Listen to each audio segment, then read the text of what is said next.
नमस्कार बच्चों, BA second year में जो 7वां पार्ट है 25 चौका 150, तो इस कहानी के तत्वों के आधार पर 25 चौका 150 कहानी की समीक्षा की गई। तो तत्वों के आधार पर समीक्षा 6 महत्वपूर्ण तत्व होते हैं। कथानक होता है, चरित्र चित्रण होता है, उद्देश्य होता है, संवाद और भाषा शैली आती है इसमें। तो 25 चौका 150 कहानी ओम प्रकाश वाल्मीकि की महत्वपूर्ण और अति चर्चित कहानी है।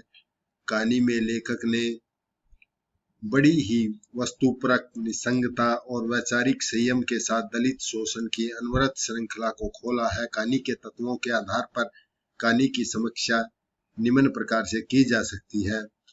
पहला है कथानक। कथानक में उसकी कथा होती है। कथानक किसी कहानी का सर्वाधिक महत्वपूर्ण तत्व होता है। बिना कथानक के कहानी नहीं गढ़ी जा सकती और एक अच्छी कहानी के लिए आवश्यक होता है कि कथानक रोचक और जिज्ञासावर्धन हो, उसमें शिथिलता न आए। तो ओम प्रकाश वाल्मीकि कृत 25 चौका 150 कहानी का कथानक ज्यादा विस्तृत नहीं है। हालांकि यह 20-25 वर्ष के कालखंड को अपने में समाये हुए है। एक बालक अपने अंदर समाये हुए है उस कहानी में। कथानक कथानायक सुदीप के बचपन की घटना से आरंभ होता है और उसकी युवा अवस्था तक चलता है। लेखक ने कहानी का कथानक पूर्वोद्दीप्ति शैली, इसको बोलते हैं फ्लैशबैक यानी कि अपने पीछे की याददाश्त करना, पूर्वोद्दीप्ति शैली में रचा है। और कथानायक सुदीप अपनी तनख्वाह अपने हाथ में लिए हुए बड़ा खुश है और अपने गांव की बस में बैठकर अपने गांव की ओर आता है।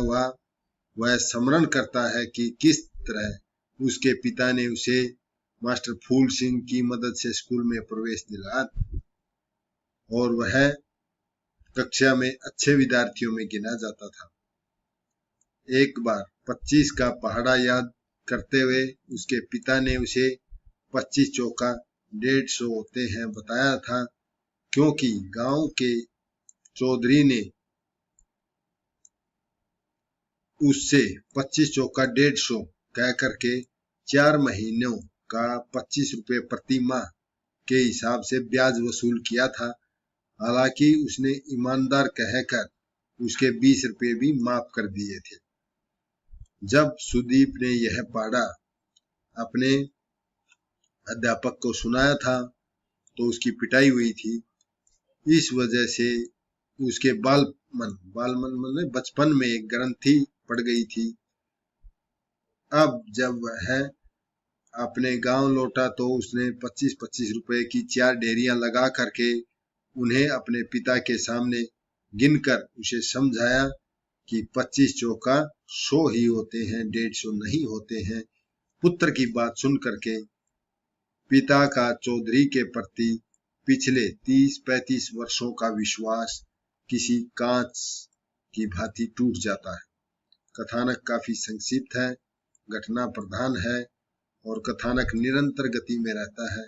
पाठक को आगे क्या होगा जानने की इच्छा बनी रहती है, तो इसमें रोचकता है।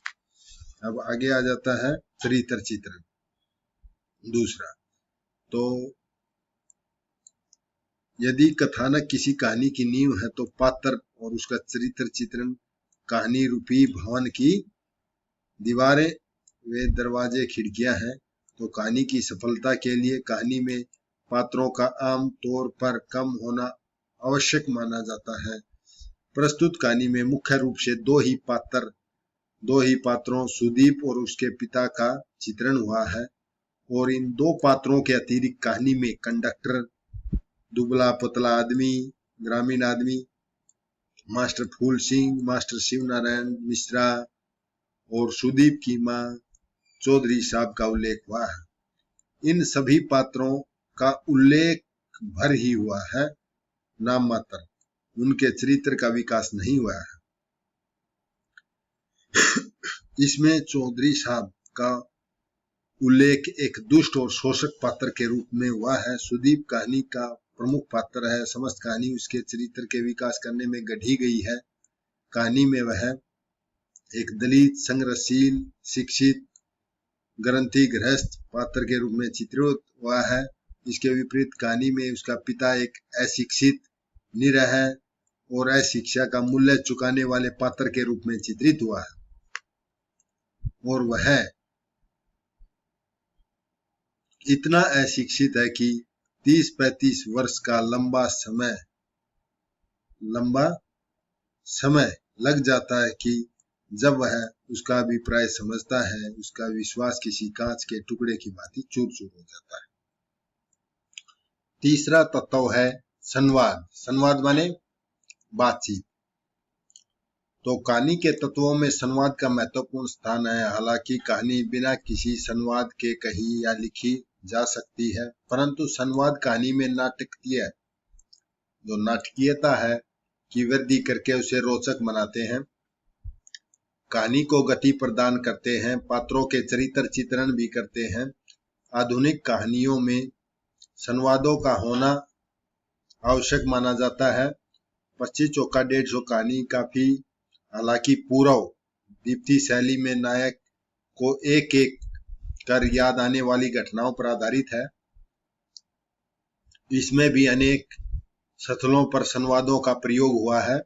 सुदीप और उसके पिता के संवाद कहानी में उल्लेखनीय भूमिका निभाते हैं। ये संवाद न केवल दोनों के चरित्र पर प्रकाश डालते हैं, अपितु कहानी की मुख्य घटना को बड़ा ही सजीव प्रस्तुत करते हैं।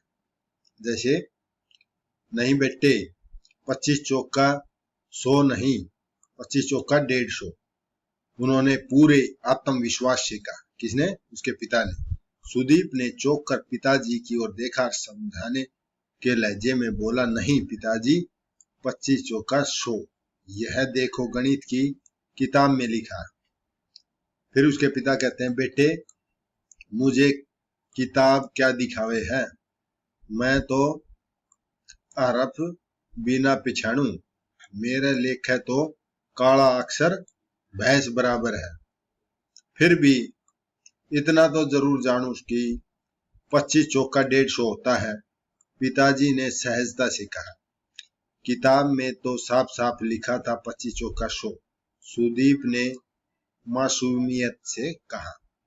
अगला है देशकाल और वातावरण। देशकाल वातावरण कहानी के संदर्भ में अभिप्राय स्थान समय अर्थात स्थान समय के अनुरूप परिवेश के चित्रण से होता है। तो वातावरण चित्रण के अंतर्गत स्थान समय के अनुरूप परंपरा, रीति रिवाज, रहन सहन, ग्रामीण शहरी वर्णन, पर्व त्योहार आदि का वर्णन से होता है।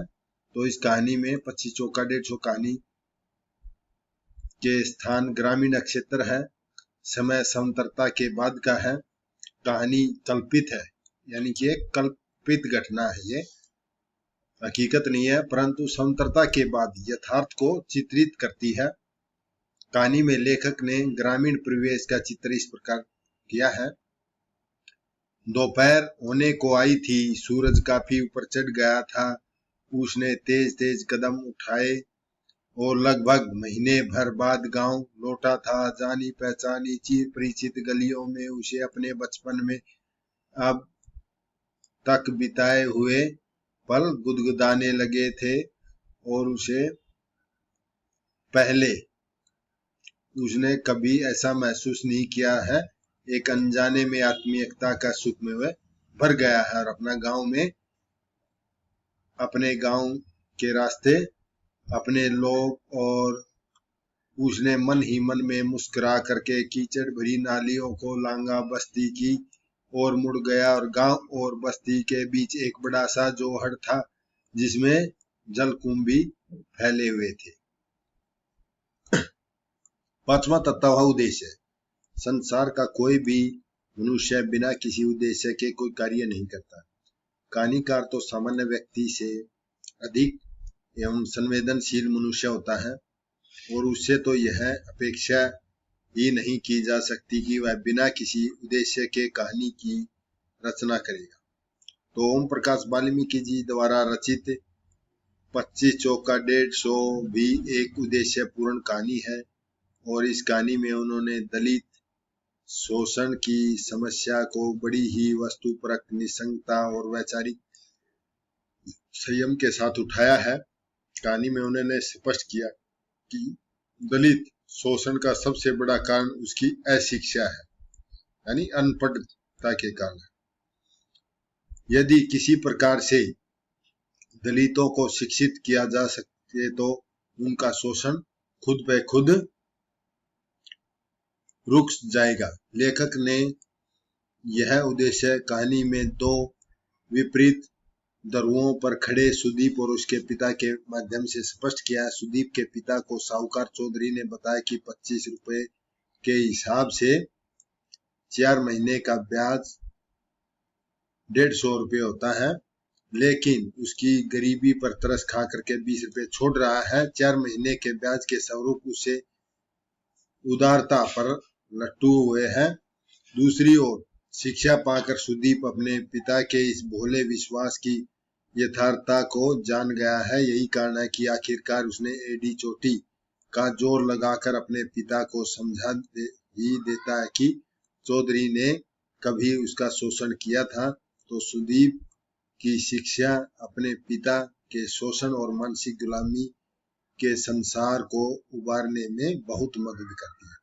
लास्ट आ जाती है उसकी भाषा शैली। तो भाषा शैली कहानी का वह तत्व होता है जिसके माध्यम से कोई कहानीकार अपनी कथानक को मूर्त रूप प्रदान करता है। 25 चौका 150 आम बोलचाल सरल सहज भावानुकूल खड़ी बोली में रचित है। कहानी में तद्भव शब्दों की प्रधानता के साथ देशज शब्दों का भी प्रयोग है। पात्र विशेष की भाषा के रूप कुछ देशज शब्दों जैसे अपना, बेटे, दिखावे, हरप, पिछाणु आदि का प्रयोग किया है। प्रसाद गुण है भाषा, प्रसाद गुण युक्त है। वाक्य विनाश सरल सहज सरल रोचक है। अभिधा लक्षणा व्यंजना शब्द शक्तियों का यथा प्रयोग किया है। दृश्य और अनुभूति परक विमों की प्रधानता है। कहानी मुख्य रूप से पूर्व दीप्ति शैली यानी कि फ्लैशबैक शैली में है। पूर्व दीप्ति के अनंतर कहानी में वर्णात्मक, संवाद, मनोविश्लेषणात्मक, भावात्मक शैलियों का भी प्रयोग हुआ है। जैसे उसके कोई भी पंक्ति लिख सकते हैं, जैसे बता बेटे 25 चौका 150 होते हैं या नहीं। चौधरी भले और इज्जतदार आदमी है जो इन्होंने 20 रुपये छोड़ दिए हैं, नहीं तो भला इस जमाने में कोई छोड़ा है। अपने उस शिव नारायण मास्टर के बाप बड़े ही मिसिर जी को देख लो, एक धेला भी ना छोड़ा है, ऊपर तक बिगाड़ और अलग तर करावा है, जैसे बिगाड़ उनका हक है। दिन भर में गोडे टूट जा है, मजदूरी के नाम पर खाली हाथ, ऊपर से गाली अलग है। गाली तो ऐसे देवा है जैसे बेहद मंत्र पढ़ रहे। तो इस प्रकार इसके तत्वों की समीक्षा की है। मुझे आशा है आपको समझ में आया होगा। धन्यवाद।